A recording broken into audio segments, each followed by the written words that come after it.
rounding up all the other stories doing the rounds.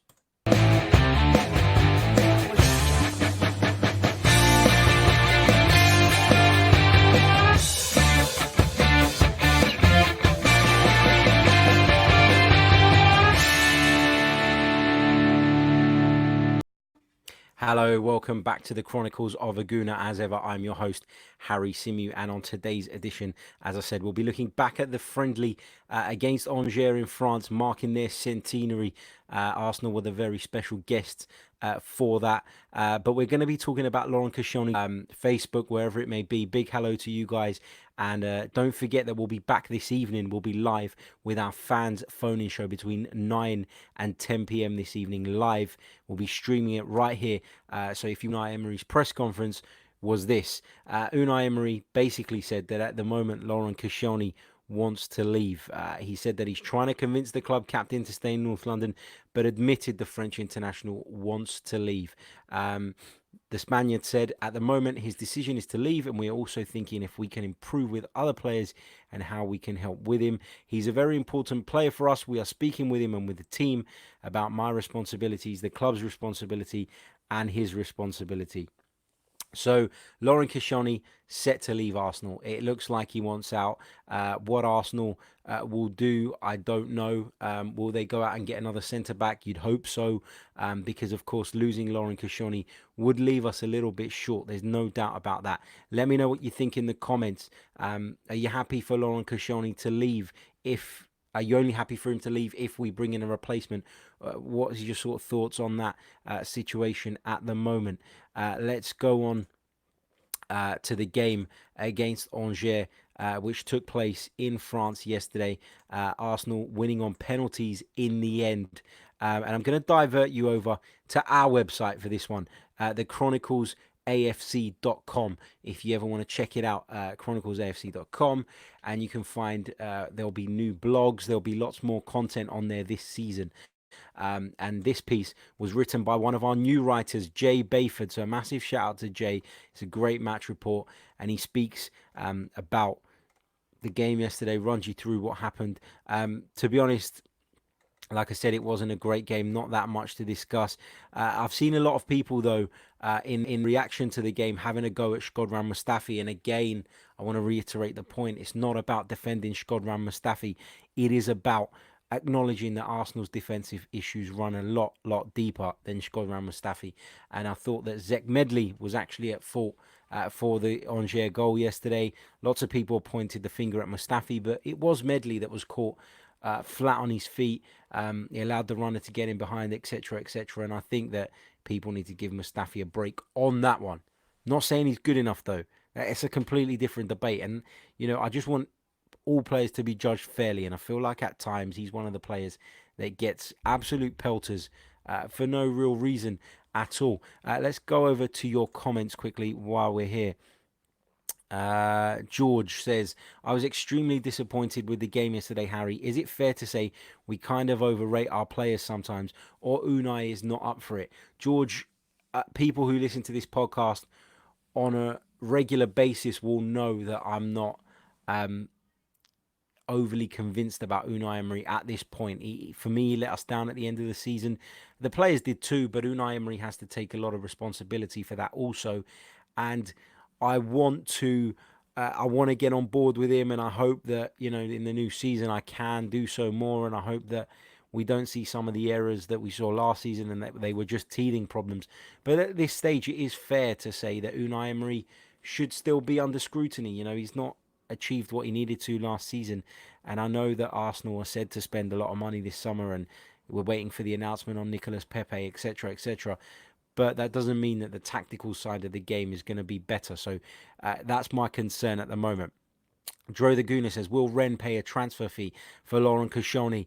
They're going to have to, it seems, because Arsenal are not willing to let Laurent Koscielny leave on a free. And understandably so, if Laurent Koscielny does go, we need to bring in a replacement. So you can understand why the club are reluctant to allow him to leave on a free. Rennes, I believe, will pay a transfer fee. Rennes have spent a bit of money this summer. Not a great deal, but by their standards, quite a bit. So I expect Rennes to stump up something at least if they want Laurent Koscielny. Chris Davison, don't forget to follow Chris, one of our contributors, regular contributor, great lad as well. Chris says, morning, mate. If we were to get another centre back in, who would you like us to sign and why? Again, I'm going to kind of defer on this one because it's really difficult to identify good centre backs at the moment, and ones that are within our transfer budget. I don't know how much the Saliba, the Pepe deals have sort of dented our transfer budget, etc. So it's really difficult to know exactly who the club should be going for. I definitely know we shouldn't be spending 80 million on Harry Maguire, though, like Manchester United are. That for me is a shocking amount of money. But I think there are some good centre backs out in Italy. I think Armando Izzo is a decent prospect. Is it Armando Izzo? I know his surname's Izzo. Might have got the first name wrong, but I don't know.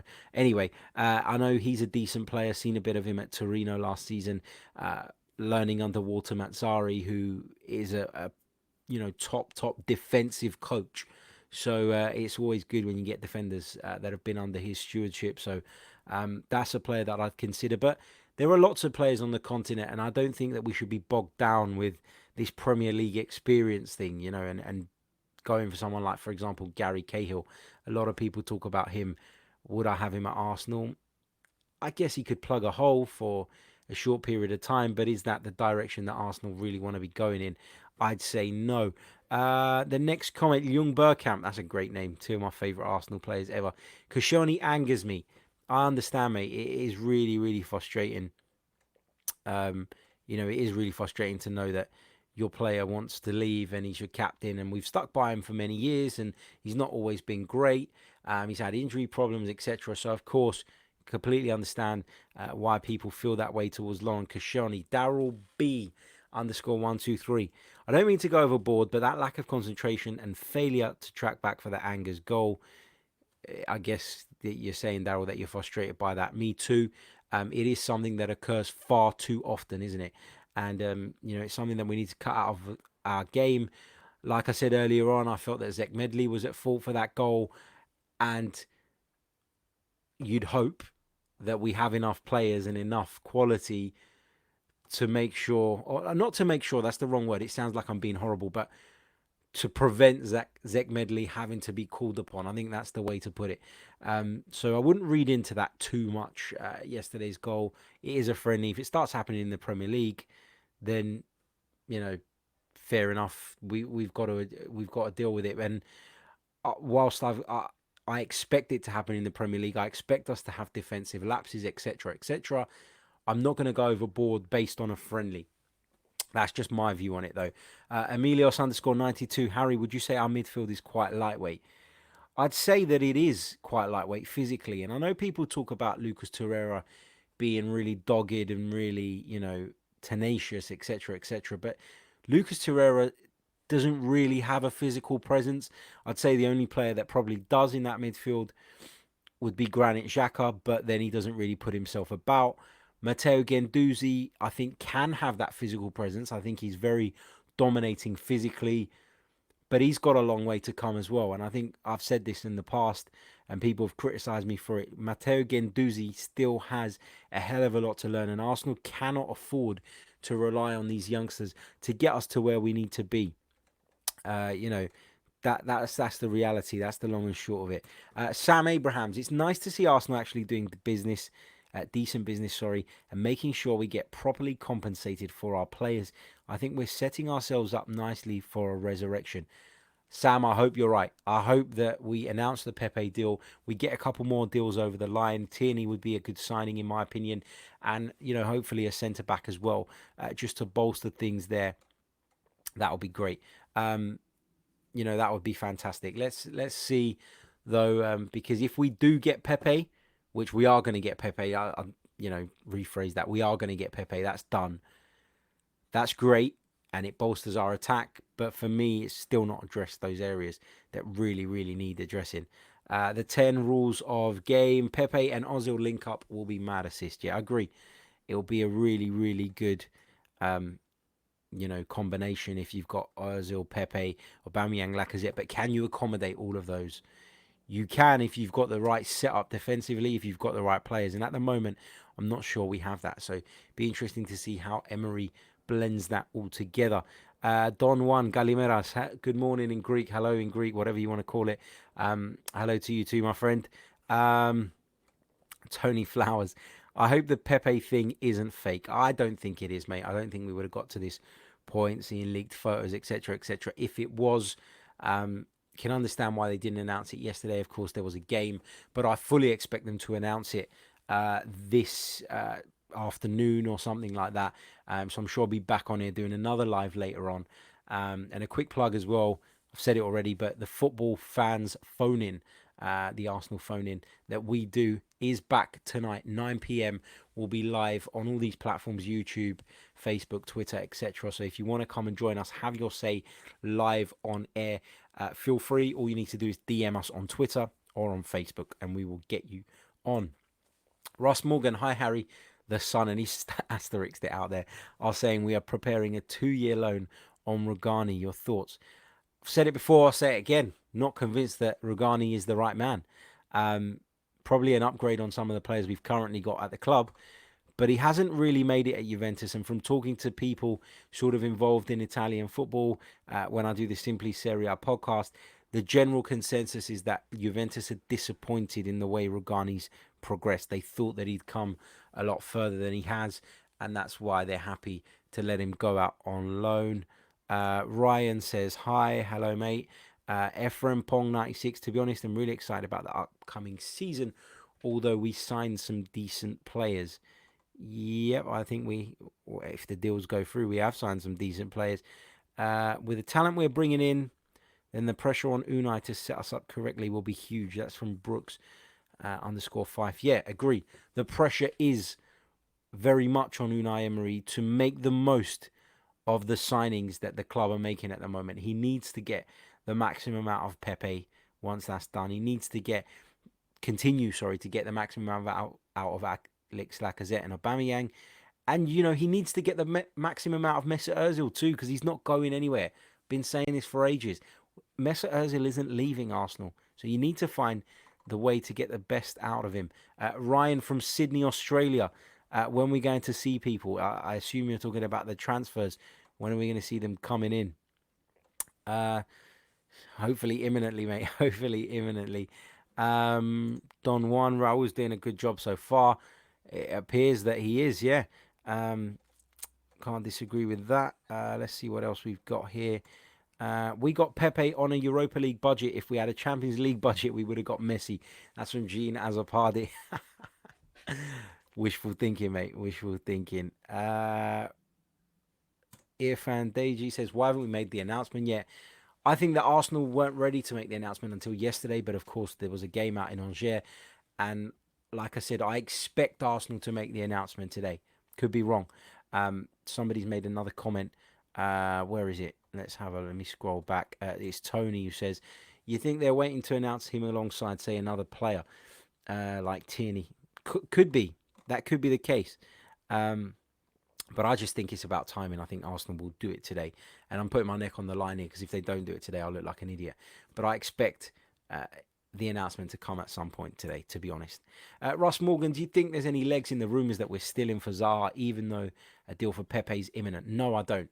I'll be honest, I don't. I really don't. I think that that's just paper talk. I think that Wilfred Zaha will be livid at the moment, because he would have, wanted this move to Arsenal. He's made that very clear through his representatives, etc. I think that Wilfred Zaha will be trying to force his way out of Crystal Palace. But now that Arsenal have done the deal for Pepe, who plays in a very similar position, the exact same position, in fact, will Arsenal go out and get them? No, I don't think so. I don't think Arsenal will go out and get Zaha and spend, another sort of a big amount like that. I think that that's done. I think that it was Pepe or Zaha. Arsenal went with Pepe partly because, obviously, well, in my opinion, he's a very good player and probably a better player than Wilfred Zaha. But the other point to note is that Lille were willing to accept terms that were, in line with what Arsenal wanted to do, and that's obviously had a huge part in this deal. and that's why Arsenal have turned to Nicola Pepe. I don't expect Zaha to be coming in as well. That is the answer to your question. I do, though, expect Zaha to be leaving Crystal Palace. Question from Claude AFTV. How you doing, Claude? Keep up the great work, mate. Was watching your channel earlier on. All these players coming in will be great as long as they are set up okay. That's the key. That is the key. Arsenal need to set up their team in the right way. And it's all good having Pepe, Lacazette, Aubameyang, Ozil, etc. But if you can't get that defensive stability, and I think someone put this tweet out the other day, I can't remember who it was, so apologies for not giving you the credit, but it said, how good will Pepe, Aubameyang, Lacazette and Ozil look when they're standing with their hands on their hips in disappointment because Arsenal have conceded another stupid goal? That's exactly the thing. That is the real point here, isn't it?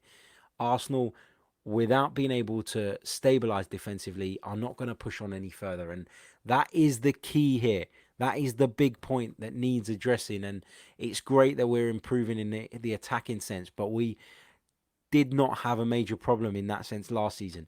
We had a major problem at the other end of the pitch. So unless that's going to be addressed, it's hard to feel, overly confident. Let's see what else we've got here. Tony, Harry, do you think that with Pepe, Tierney and a top-class centre-back, we'll be able to challenge? I think we can challenge for the top four, mate, if we do those deals.